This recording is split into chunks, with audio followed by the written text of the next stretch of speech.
ఆ రోజు జగన్మోహన్ రెడ్డికి కుడిభుజంగా వ్యవహరించి కొన్ని వేల ప్రాణాలు బలిగొన్నారు. ఎక్కడ మద్యం విషయంలో మీరు న్యాయపరంగా వ్యవహరించారో ఒకసారి చెప్పవలసిందిగా అడుగుతున్నా. మీ కంపెనీల్లో తయారైన మద్యం తాగి వేలాది మంది మరణించారు. ముఖ్యంగా పాత్రికా మిత్రులకు నేను ఒకటి చెప్పదలుచుకున్నా.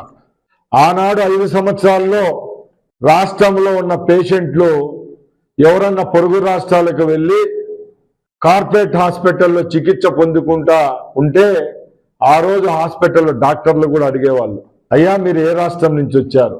ఆంధ్ర రాష్ట్రం నుంచి వచ్చింటే మీకు వస్తున్న సమస్యలన్నీ కల్తీ మద్యం ద్వారా అని చెప్పడం జరిగిందంటే ఒకసారి ఆ కాలంలో జరిగిన అన్యాయం ఎంతో మీ అందరికీ అర్థమవుతా ఉంది. ముఖ్యంగా నేను ఒకటే చెప్తున్నా, ఎవరైతే ఈ మద్యం కేసులో నిందితులుగా ఉంటారో ఒక్కొక్కరిగా ఈరోజు జైలు పాలవుతున్నారు. మిథున్ రెడ్డి అనుకోండి, రాజ్ కసిరెడ్డి అనుకోండి, ఇలాగా చెప్పుకుంటూ పోతే ఎందరో రెడ్లు, బినామీ రెడ్లు ఈరోజు జైల్లో ఊచలు లెక్క పెడుతున్నారు. ఈరోజు అంతటితో చాలించకుండా మీరు బయటికి వచ్చిన తర్వాత కూడా ఎక్కడ మీ కళ్ళల్లో కానీ మీ మనసులో కానీ ఎక్కడ పశ్చాత్తాపం కనపడడం లేదు.